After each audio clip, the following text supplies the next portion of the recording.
E-King Fight News here. Oscar De La Hoya, the Golden Boy, is grooming his new Golden Boy to duck Triple G rematch. E-King Fight News, you know what it is. Subscribe to the channel and hit the thumbs up. Okay, Gennady Golovin. He scored a controversial draw against Canelo Alvarez. Not the first to have a controversial decision with Canelo. And it looks like Oscar De La Hoya is holding off on negotiations. Deliberately holding off on negotiations. It's very clear that Oscar De La Hoya is an interesting guy because he basically lost his whole fucking stable because he was high on coke. And he went over to rehab back when Canelo was fighting Floyd Mayweather.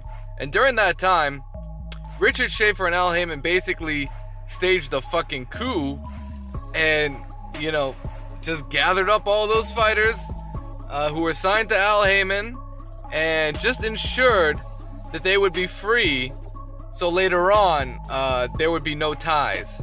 And basically all of them fucking left. All of them left. Except for a select few. Canelo Alvarez is one of them. And what happened is, now Oscar finds himself in a situation similar to Bob Arum, where he knows if he does a pay-per-view with Canelo, it is it's better for his company to have the fights in-house or to just have a little bit more leverage because I'm sure Gennady Golovin did not get the best of the negotiations. 100% he didn't, right? Canelo's the clear A side. He's the draw. He's the cash cow. He brings in the money. You know, Golovkin's lucky to be there, right? Tom Loeffler for sure got bent over and fucked in negotiations. 100%, because even De La Hoya was like, no, you can't even fight Billy Joe Saunders. Get the fuck out of here. And Tom Loeffler, he kept quiet. You know, he did what he thought was best for his fighter, and he ensured Oscar De La Hoya was happy. Yeah. So now Oscar De La Hoya is saying, you know what, Tom, let's do these negotiations after Christmas. So he's keeping it slow. I'm sure they're not deep into the whole situation. And what's going on is Oscar's going to leverage David Lemieux versus Billy Joe Saunders. Whoever wins that fight might get a shot. He is obviously hoping and praying that David Lemieux wins that fight so he can do an in-house, Oscar takes all the money type fight on pay-per-view with Canelo and Lemieux, and he can build that up, right? And that would be for the WBO title, and that would also build up a Golovkin fight for Undisputed. So, Oscar being very sort of, he's playing chess. He's playing chess just like Eddie Hearn is playing chess. He's trying to keep things in-house, and he's trying to maximize his revenue for the next one. And, the other option, he's saying Danny Jacobs might be an option if he beats Luis Cubas. Now, I think he's just saying that just to put it out there. I don't think he's really seriously contemplating that. But you never know, Canelo Alvarez, I don't believe he's the kind of guy that would really push to fight someone. He's just going with the flow. And if Oscar says, you know what, let's fight this guy, then Canelo will go with it. But if unless it gets personal, because I know Erislan de Lara really tested Canelo's ego in many different situations, and social media was buzzing about that fight, and Canelo was like, fuck you, Oscar, make the fight. And the fight happened, right? It happened. Oscar went on record saying he didn't want to make that fight, but basically Canelo decided he's going to fight Lara, and that's how that happened. So if Daniel Jacobs can get personal with Canelo, he can do this, because he's with HBO now. HBO, if Golovkin has has to fight someone else in between, because we know Golovin wants to stay active. I'm not sure if he's gonna wait it out until May. So, a lot of things need to unfold, and Oscar's playing the waiting game right now. That's what he's doing. He's playing the waiting game with Canelo Alvarez, and we're just gonna have to wait and see. There's no guarantee. There's no rematch clause. I'm guessing there's no rematch clause considering the draw, and I almost think that Oscar's happy with the draw. I really do. I don't see him really pushing for a rematch, and part of that's on the fans. They gotta put pressure on Canelo to say, hey, what's up with the draw? Well, what are you doing here? You gotta fix that shit, right? So if the fans aren't gonna push for it, Oscar's gonna be happy with it, and he's gonna keep rolling, and enjoy Canelo's cash cow status. That's what's gonna happen. I'm telling you right now, that's what's gonna happen. Eddie Hearn would love to have Daniel Jacobs fight Canelo. I'm sure they could do great numbers together.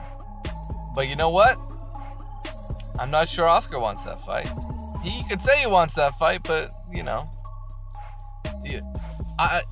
gonna see Danny Jacobs fight Luis Cubas Arias. If he looks incredibly impressive, knocks this dude out, we're gonna see what Oscar De La Hoya has to say. That's what new media is. Shout out to Ego, shout out to Dante. That's new media. We're gonna see what Oscar De La Hoya has to say. He said before the fight he's willing to put Canelo in there. Let's see what he says after the fight. I'd bet my bottom dollar that Oscar De La Hoya would change his tune. Guaranteed gonna change his tune. Oh, maybe not Daniel Jacobs. Maybe we're gonna stick with the. Let's see what happens with the Lemieux versus Billy Joe. And you know what?